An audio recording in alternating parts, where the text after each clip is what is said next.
All this week, I have been telling you about JP Morgan, the bank that financed both sides of World War One. The bank with $56 billion invested in fossil fuels. The bank that lobbied US regulations into the bin so that they could acquire the deposits in the Chase Bank. Meanwhile, other creators that we both follow have been telling you about the risks of Palantir in the NHS. Shout out to the Scouse Oracle. Shout out to Dr. Julia. Shout out to the protesters. Shout out to Good Law Project. This is the same fight.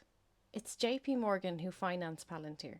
The bank that I have been screaming at all week is the biggest owner of Palantir shares. And Palantir makes its money providing services to JP Morgan clients.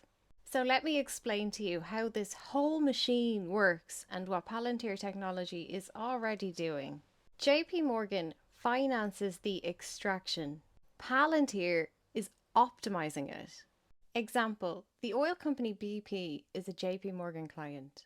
JP Morgan also owns over 1 million shares in BP. And BP has been using Palantir software since 2014 across all of its gas and oil production.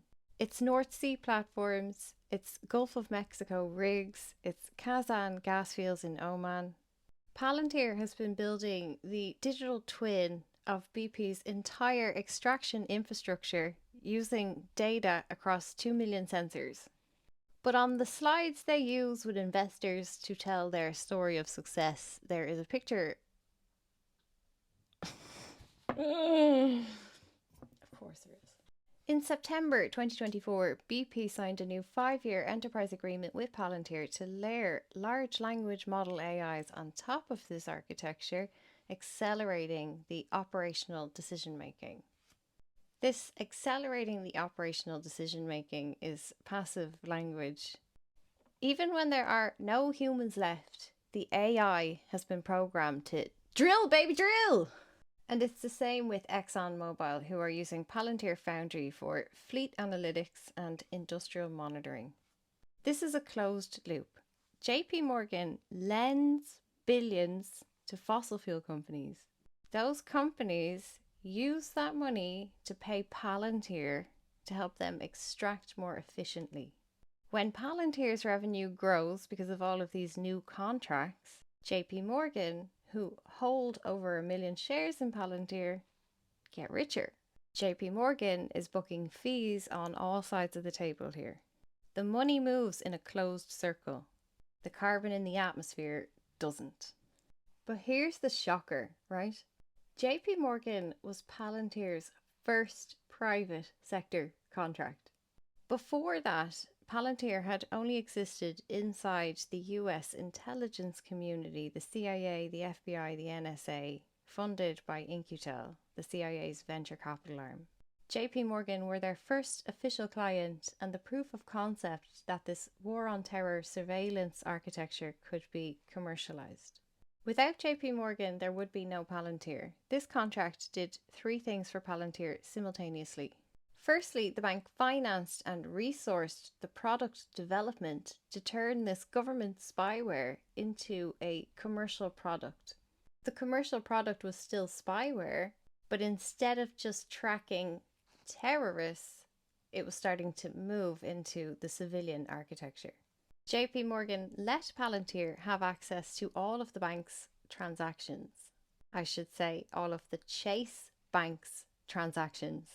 It gave them access to the activity of their customers, all of the transactions in the bank, millions of financial transactions. And it gave them access to their employees and their employees' behavior. Everything from their location, their keystrokes and activity, their messages, their payroll information, everything was scooped up and handed to this private surveillance company. JP Morgan was effectively funding Palantir's R&D while paying operational fees and giving this company access to all of its employees. This is Peter Kavicya III. Until 2005, this man was a US Secret Service special agent. In 2005, although there seems to be some overlap on his LinkedIn because he did not leave the US Secret Service until January 2005. He had started in JP Morgan in November. as Assistant Director of Global Security and Investigations. He was there for 8 years. He left in 2013 and went on to First Data Corporation. He led the bank's internal rollout of the Palantir software Metropolis. His team vacuumed up all of the emails, the browser histories, the GPS data, printer information, download activity, transcripts of calls of all employees working at the bank and fed everything to Palantir. They said that was going to help them flag suspicious behavior. What you are doing is the suspicious fucking hell. An employee badging into work later than they usually did could trigger a physical search and surveillance by his team. This program imploded in 2013 when Kavitya turned the tools on the people who had authorized him to use them. The program was designed to surveil the plebs, the rank and file employees who worked at the bank, but nobody restricted what Kavitya's team could actually access. Palantir's platform was letting these analysts pull everybody's emails across the organization, including the management board, and all of their location data, call transcripts, browsing history, and badge records simultaneously.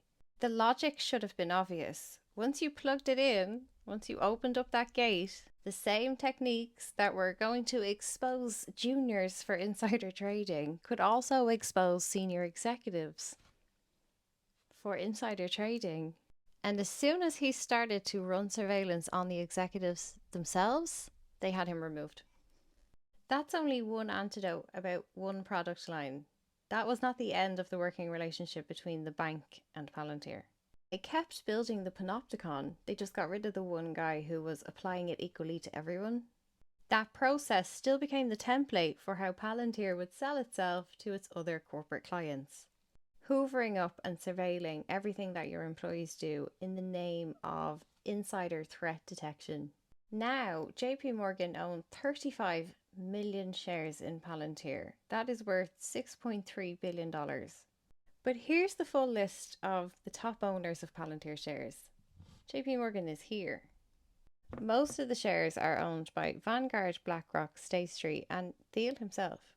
But this is a circle of stupid because look who owns most of the shares in the JP Morgan Bank. Vanguard, BlackRock, State Street. It's the same investors. The same small cluster of asset managers own controlling or significant stakes across entire industries and across the companies that finance, surveil, and supply each other. But this is where it gets really stupid. If you confronted Vanguard with that information, if you approached them now and said, why do you own everything? Why do you own everything bad? They would say, we do not. We do not own any of this.